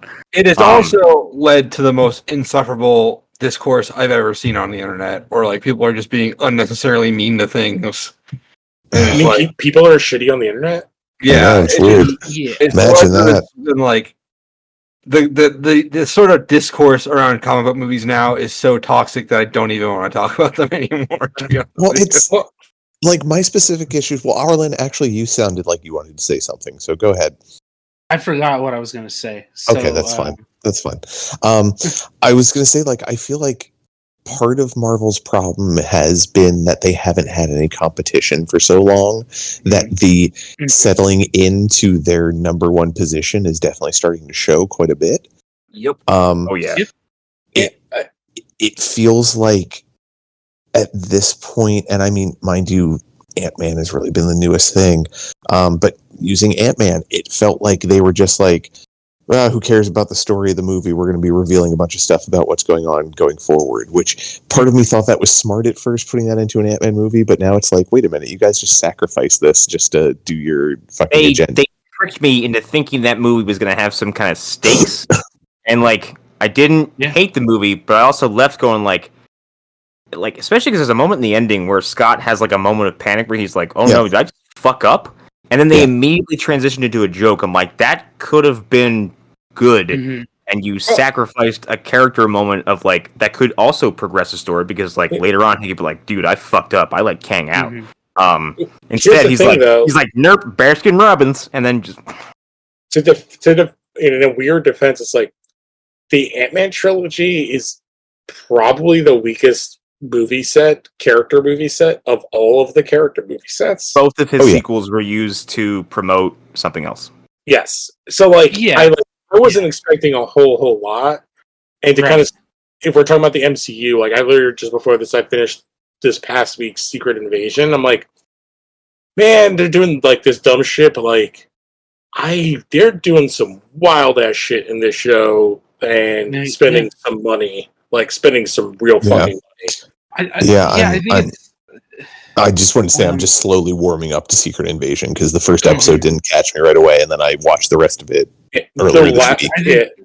I think that's most of people's reactions, though. Is the first episode kind of is by far the weakest so far. Yeah. The newest episode had like a conversation that I'm like, all right, whoever wrote this should write a conversation between Magneto and Xavier, like a philosophical conversation between two characters of like that kind of it's again to go back to the old comic book like MLK versus Malcolm X of like that kind of passive, like can be perceived as passive, working with the other to show them that we're good, and like the other person saying, and the aggressive by force, or not even the aggressive of like that's never gonna, and like even in this point, like oh there is the aggressive by force, and then the person's like both fucking ways are stupid, and actually like saying that, like a character saying that. Yeah. But yeah, it's. Oh, go ahead, Arlen. Go ahead. No, again, I forgot whatever I was gonna say. Whatever it was. God damn. Sorry. And it was like a half. It was like a half-baked thought anyway. So like whatever. I know even, even in some ways, Wakanda Forever felt like Yeah. it was good, and I still and then it disappeared. I still think all the things I had to say about it at the time are true, but I also feel like it didn't leave much of a lasting impact, and I don't know if my problem with that movie. My problem with that movie is that. Oh, I'm sorry. Quick. I don't know if that's because it was in a way too painful for people to go to, because that movie is just all about mourning Chadwick Boseman. Like, let's be honest. That's exactly what I was going to get to. Like, that's a movie you watch and go, well, this was made all in the pain of grief. Well, that was... It's kind of weird that it's like, if you put that movie with, like, Dark Knight Rises, of, like, these two movies that had to pivot so fucking hard because their stars died. Because, like, the third Batman, we all know... movies are bleak as fuck. And, like... And there are parts of Wakanda Forever that are awesome and I really like, but it's like, again, to go back to Black Panther is probably the weakest Black Panther thing of all of the things Black Panther is in for his character. Like, he's the most boring part of that first movie. Yeah, Killmonger is probably the best part of the original Black Panther movie. Yeah. Well, because and even Coogler, he said that at the time. He was like, well, a lot of the character growth that I would want to put him through happened in Civil War. So he's like, I just have to like make do with what I have. So I was gonna say, like, everything from his presentation to his arc in Civil War, like, came out too hot. It's too good. Yeah, and so like and you're using the like, all right, he's at this kind of better place. Like, oh, he's doing all this. It's like, what do we throw at him? It's like this really fucking heavy thing where we have to create an amazing fucking character that just steals every scene. It's like. Well,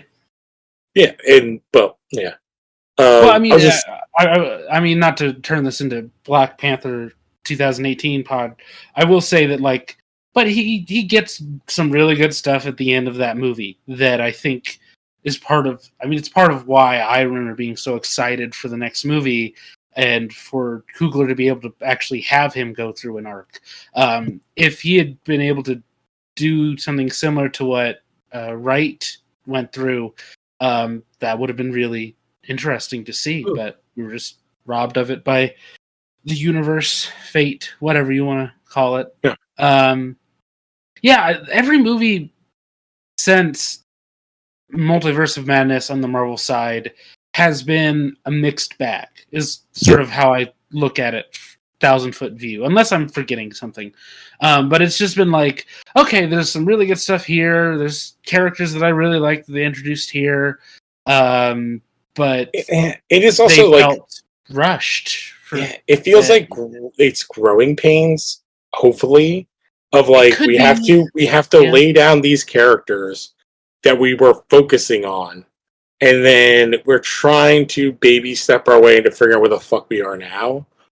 And also, it's the machine has to run. So like at the expense of like any kind of artistic integrity or telling a good story, they're like, no, it has to come out here. Well, which is funny because the TV is the opposite in many ways. No, it comes out when it comes out. Right. Yeah. I think my biggest issue right now, though, too, is Disney has not addressed anything of the majors, like, accusations, because I mean there's some compelling evidence on both sides at this point, so I'm just I don't know. I think Disney doesn't address these things though. They just don't. They did once and it bit them in the fucking ass with James Gunn. Yeah Yeah, you're So right. I They think they're just rehired him so he can make the best movie of this slate Like- so far, and then leave. Yeah. It's Yeah. not Disney's thing to say anything. Their position They don't- is, oh, we're just gonna let it go away. they don't need to, which is just Yeah. like both as a studio and as a corporation. It's like we'll fucking take on whoever. It's like Yeah. not just that, like you will love us because we'll take on the shittiest fucking politician on earth. And even though Right. we're a horrible Yeah. corporation who's destroying other people's lives, like we can make our good It'll make PR us look because saintly.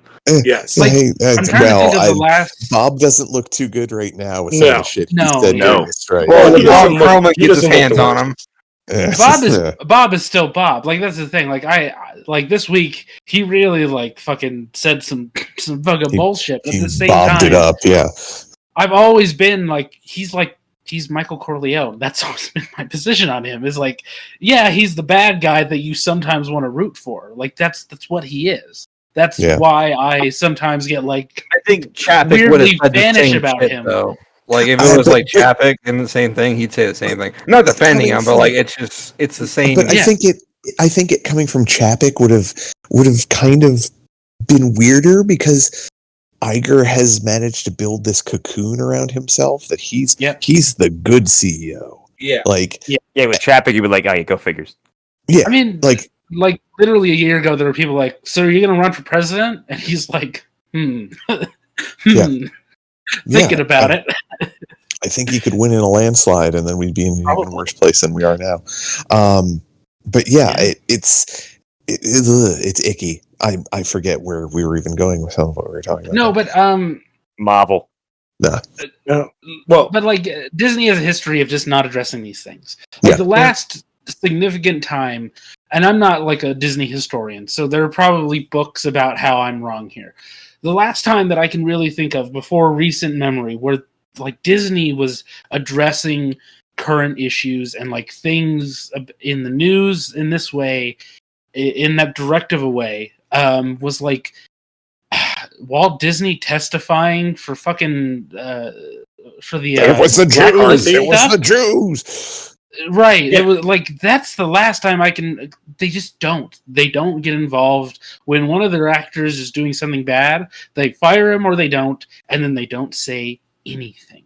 They don't address it. it's the corporation that doesn't let anybody legally die on their premises. Yeah, you can't be pronounced dead at Disney. Yes, exactly. That's perfect. No, because that That philosophy tells you- stretches to the rest of the studio. That goes outwards to everybody. Okay, there wasn't a big deal about, unless I'm mistaken.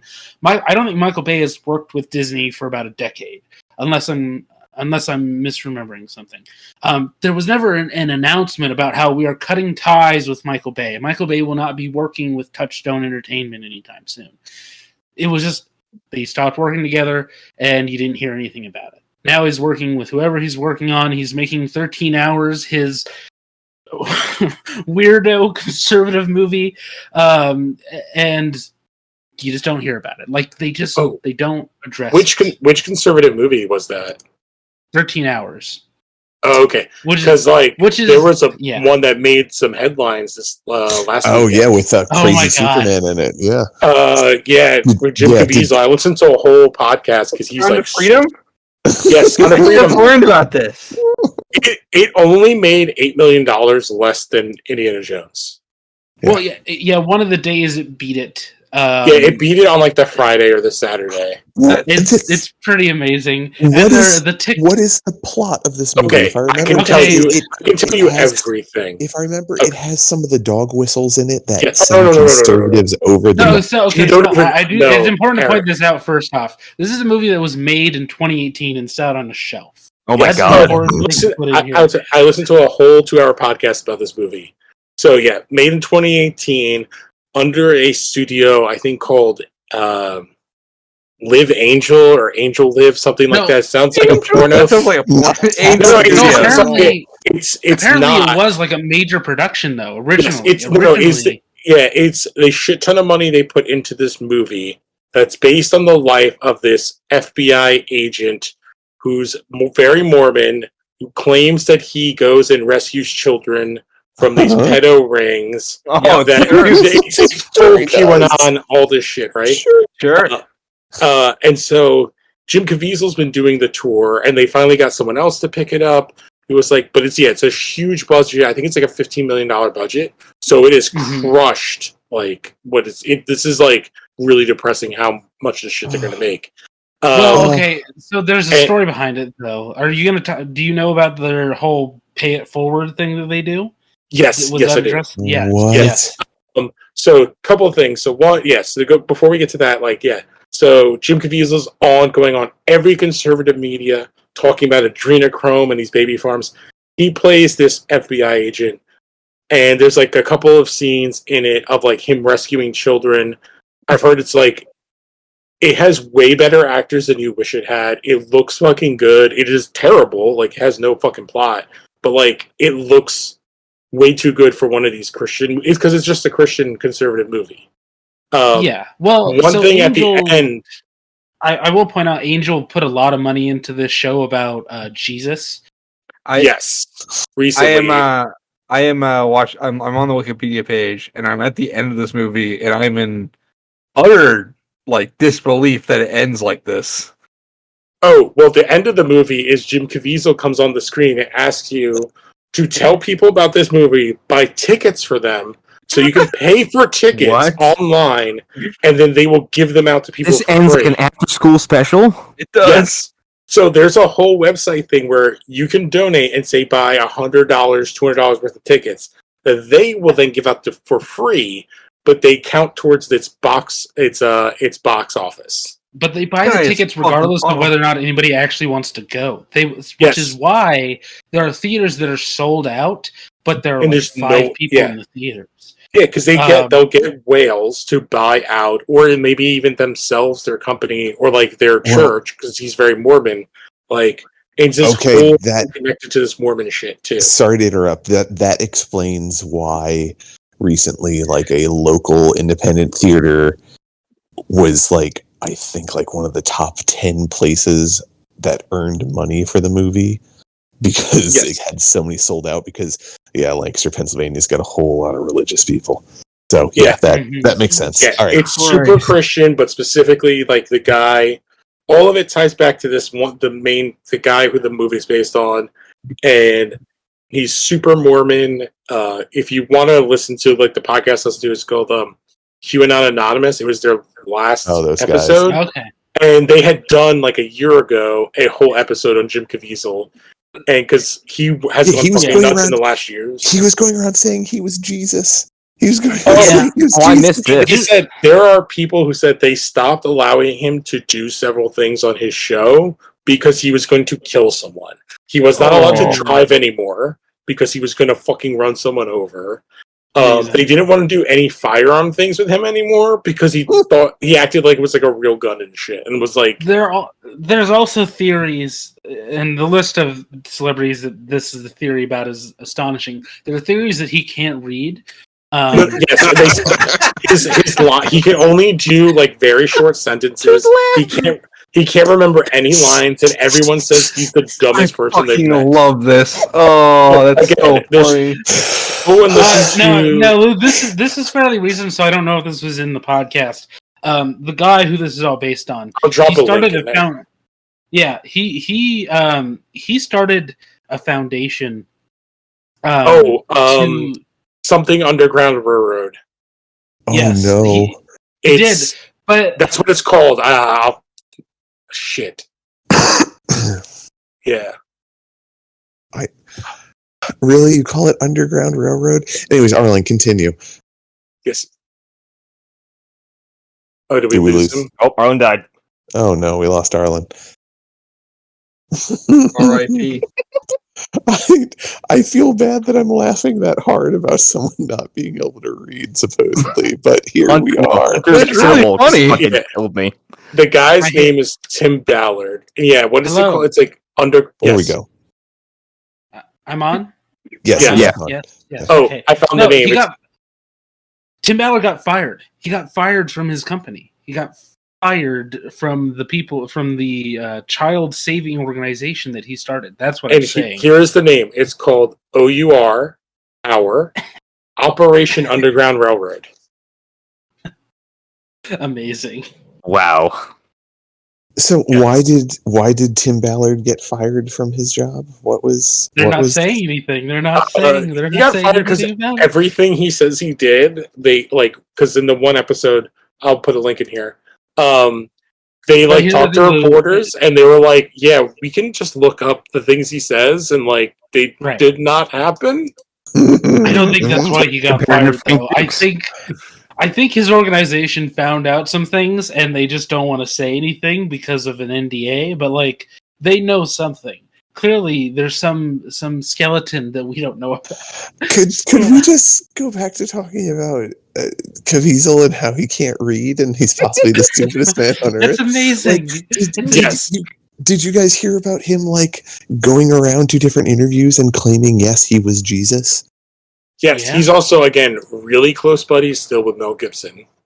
Yep. Oh God. Okay. Oh, that's a nightmare couple right And, there. I mean, none of this is a surprise because a couple years ago he did another Jesus movie, which was apparently it's about the Roman soldier who finds out. Yeah. Well, no, it's I don't know which Roman soldier, but he finds out that that the Jews are talking about how Jesus has risen. Like they're talking about it, he's hearing stories about it, and he's investigating whether or not Jesus has risen or not. That's the story of the film. It's like a detective thriller, but set in ancient Rome, apparently. Which I wonder if he's in that cave. Nope. All right. Nope. Next He's not cave. in there. I gotta find him. Now, my question is: has he always been this crazy, or did making the Passion of the Christ? He got pilled by Mel. Okay. Probably. He also got struck by lightning on the set of Passion of the Christ. Oh, hell yeah. That's why he can't read. Did you not know this? He got struck by lightning. He was up on the fucking cross, and he actually got struck by lightning. You're telling me he was actually smited during the production of this movie. He was challenged by God, and he kept going. Okay, so, is there not any more of a sign than being on a cross and getting struck by lightning? Is it like? Can you take the hint, Jim? That would make me a believer. That would make me from a non-believer to a true faithful in like 2 seconds. It's the two rowboats. It's the two rowboats thing. To read. That was a manifestation of him taking his reading abilities away. Yeah. And I'm taking you literacy with me. Oh God. Because did he have a career before Passion of the Christ? Yes, he was in one of my favorite trash movies, Frequency.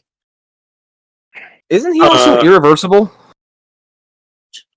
I have no idea. And then he was on a giant hit CBS TV show. Okay. That's after Passion, though. Huh. I'm looking it up right now. So he was in The Rock. What? So Passion Christ, Final Cut. Passion Christ. He was in Count of Monte Cristo. I'm thinking of Vincent Cassell. He's in Count of Monte Cristo. He's in G.I. Jane. That's like one of his big break movies. He's the shitty. I think he's the shitty soldier that tries to rape her. Oh, good. That's What? Yeah. And then he's in The Thin Red Line, and then he's in Frequency. Oh yeah, he was in Thin Red Line. No, okay, so go ahead. Oh, and then he's in the J-Lo joint, Angel Eyes.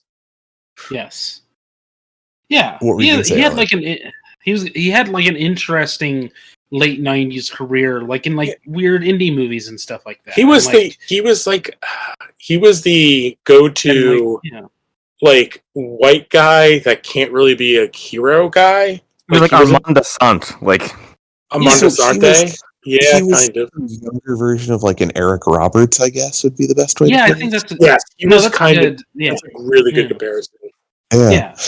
Count of Monte Cristo. Frequency. Like what the fuck is that about? I think. Oh my god, Frequency is he plays future guy or current day guy who then fixes his dad's CB radio because he's going through separation, and he's talking to his dad in the past, who's Dennis Quaid.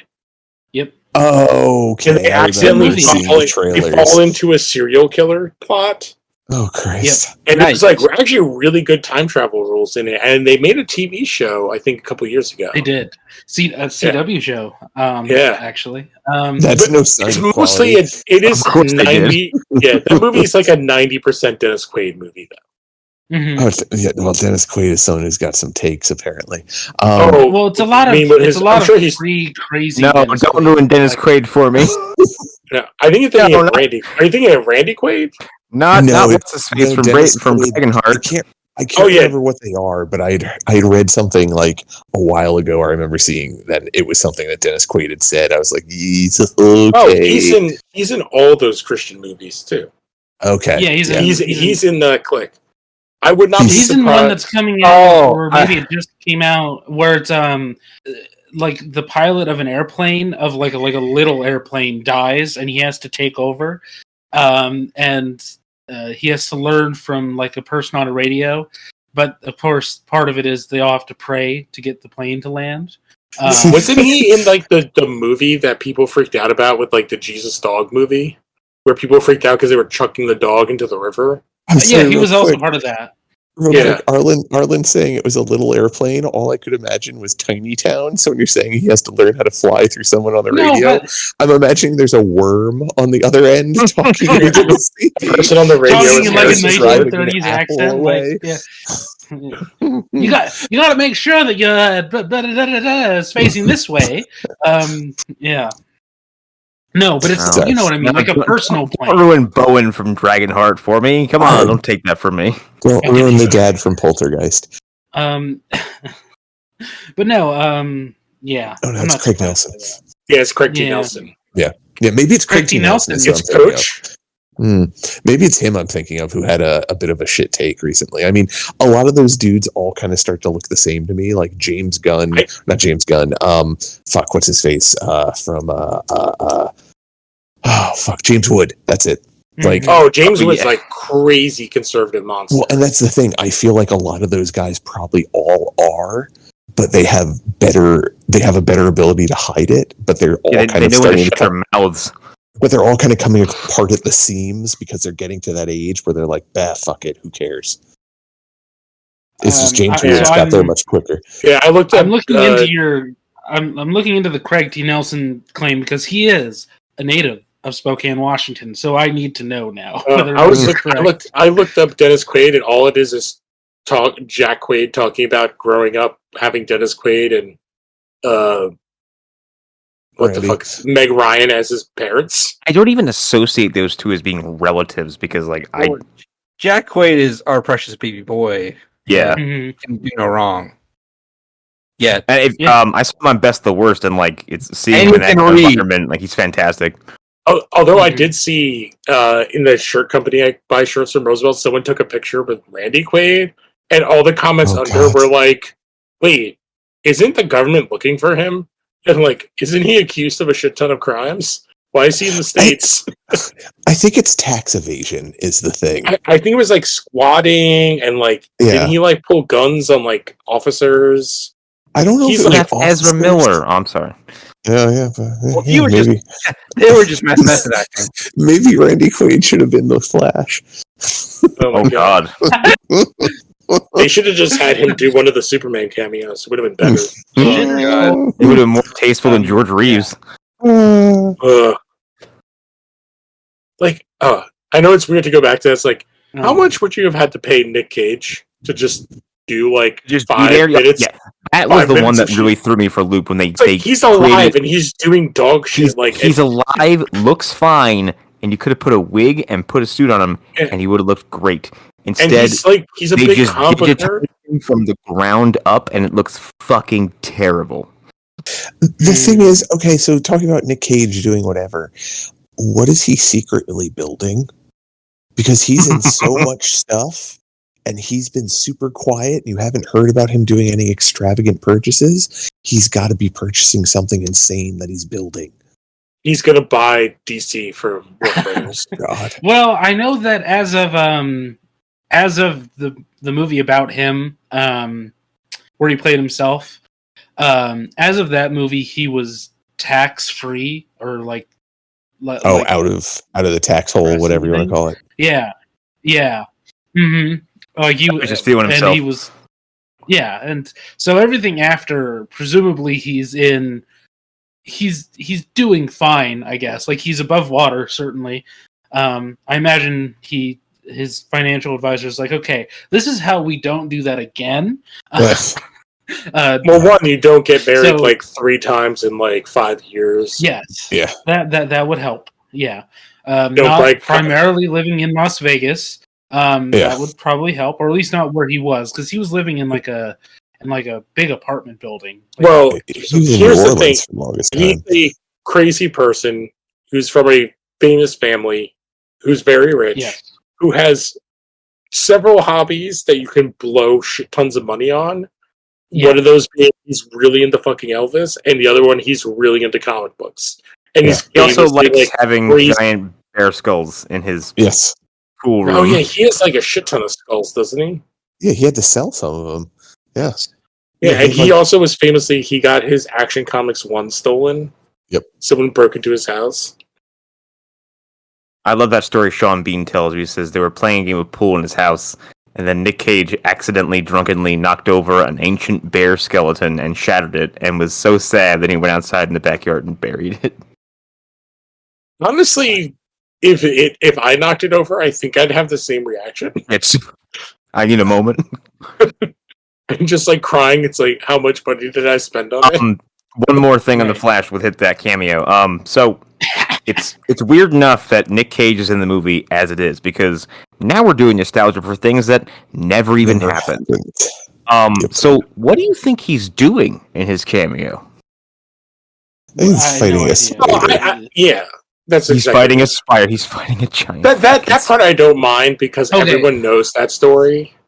Yeah, we all know that story, and like I can almost guarantee that was the guy that was that producer who's like, can we get it into this movie? It's a time travel movie. Can we sneak it in here? And they're like, and Peter's finally got his. Like, everybody has heard the Kevin Smith story at this point. Yeah. Well, that's even if you don't know the Kevin Smith version, you know that story. Yeah, but like I was saying, like now we're doing nostalgia bait for things that are just like either references or non-events. Like, is that where we're at? Yeah. Well, the other thing to put in perspective is, how many years ago did Kevin Smith tell that story? Oh, that 20? Too. Also, like, I've beat this horse to death, but I'm not going to stop talking about it. Who in the fuck is going to see Helen Slater on screen and go, who the fuck? I know her, and not go, who the fuck is that? Right. Like, you have to be a certain level of mentally ill, like we are, to know that Helen Slater even was Supergirl, or to give a shit. So, please no. Never again. Never again. Also recreated from the ground up. I just think of Peter O'Toole in that movie, and I'm like, and that's the thing with the cameos, too, is that they're all, so there's a lot of CGI in that movie where they just make whole people out of nothing. Not like using a reference or like covering something up. No, they're just rendering full people, but they all look ghastly. And I just dropped some of the pictures in there. Yeah, like I would like to say that they were rushed, Connor. They were just out of time. They weren't able to. It's not like this movie's been in production or pre-production for fucking a decade or anything. It's not like they haven't had multitudes of time to figure this shit out beforehand. Who could say that? Because this movie was supposed to be released last November, if I'm not mistaken. No, I think it was even earlier than that. I think it was. Well, I mean, it's been moved many times, but like they had a fairly solid date before the whole Discovery deal closed, and then I feel like this movie's been in a whole different writers and directors. Yeah. Oh, yeah. It's crazy. It's absolutely insane. They digitally recreate all these people, and at one point they show you Jay Garrick. Who plays Jay Garrick? Absolutely nobody, because they created him from the ground up as well as a weird little CGI blob that's running, and it's a very strange thing to do to me, because you could have just thrown a guy in a fucking. You could have called Teddy Sears. That's actually not weird. You could. John Wesley Shipp is fine, and I'm sure was not doing a whole lot. But yeah, or you could just cast somebody that we know, cast somebody that we have like an association with, especially if it's just there for a couple seconds. But yeah, they show Adam West. They show Christopher Reeves. They show George Reeves. Yeah, George Reeves. In this like super nebulous, like, oh no, it's an incursion, but we're not gonna really explain anything, and like a bunch of like weird globes start colliding, and that's the whole sequence. It could just wash right over you and go, what the fuck they is do happening? try to do, anybody that's read, I think, is it Infinite Crisis or Crisis on Infinite Worlds, where Superman, Lois, and Superboy are looking through that hole. Do you know what I'm talking about, Eric? I vaguely know what you're talking about. I think that's the shape that they use, like that, like kind of weird eye hole looking, like it's like a octagonal kind of shape. And it's definitely a reference to that, but it's so goofy, and everything's this weird green, blue, amorphous. Bad. It's just it's all bad. Bad. It's just bad. Hey, so do we want to wrap up? Because I am definitely fading. Yeah. Oh yeah. Yeah. All right. Anybody plugs anything? And we've all died. We're all done. We're all sleepy. Let's see. New episodes of LHP coming soon. Eric Sayor had never seen RoboCop. What? He had never seen RoboCop, and I got to hear his just unfiltered joy after seeing RoboCop for the first time. And it was a painfully American film. Well, actually, isn't it directed by a very European man? It is, but it's totally commentary on America. Oh yeah, it's full satire. Oh my god! Also, who the hell is the director? The Dutch specifically, it's Verhoeven. The Dutch, specifically the Dutch, I think that they have a very clear-eyed view of America in a way that we can't have. It's like, let's just make a movie where we have this pig shooting these other pigs, and we just feed it to them, and they'll just gobble it all up like little piggies. Yeah. So yeah, that's amazing. He hadn't seen RoboCop. I can't believe that. He hadn't seen RoboCop. So yeah, we're doing a whole. What? Are you going to watch them all? No, we're not going to watch them all. I warned him. I basically told him, watch RoboCop 2 if you want. Don't watch 3. 2 isn't bad. 3 is a travesty. Well, as I said in this show, that's when it gets really cartoony, and they're like making them for kids at that point. Yeah, well, Peter Weller's not even in 3. He's not. He's actually not in 2. It's not him in 2? No, that's not him in 2. They used, it was like a different guy, but they had his face from, or maybe maybe it's just a guy who looks close enough. I think it is Weller, and then they get the guy from Thinner for part 3. Yeah, Peter Weller's in 2. Are you sure? I thought he is. Looking at it right now, he's in 2. Really? Yes, I watched that back movie a lot when I was a kid. He goes back and Nancy Allen comes back. I think I watched RoboCop 2 more than I watched RoboCop 1. Yeah, same. I did not know 2 is written by Frank Miller. Yeah, yes. and you 3. can tell almost immediately. Yes. Well, 2 has like fucking the punk kids from Dark Knight Returns in it, basically. Like it's pretty much. It's almost exactly the same. Yeah, 2 has like kid drug dealer. Yeah. Child drug dealer who gets killed real fucking hard. He does. He gets fucking murdered hard by is that what they? Is it Nuke in the first one or in the second one? Second one. Nuke is in the Nuke is the second one. Nuke and they have Francis Dollarhide from Manhunter as Kane. Yeah. Yes. Yeah. The Moist Man from Last Action Hero. Anyways, finishing up your plug. No, but anyway, that was all to say. We're doing like a whole summer series. We're doing like action movies and stuff like that. A lot of stuff Eric also hasn't seen. Probably gonna do both Crank movies. I'll restrain myself from making jokes at this moment. Yeah, so that's a little preview. You should really bite the bullet and take a deep dive and watch RoboCop Prime Directives. No, you shouldn't. I'm not doing that. Do it. I'm not. Do I'm not, it. I'm not that mentally ill, Connor. So you should go back and read. I watched it when it was on television. Did Dark Horse do RoboCop vs. Terminator? Yeah, they did. Yeah, and Frank Miller also continued doing I watched RoboCop it comics for them for a little while. Yeah, there's also a terrible Xbox game. Well, if nobody else has any plugs, I guess that's it for everybody. So, bye. Yeah. Get the fuck out of here.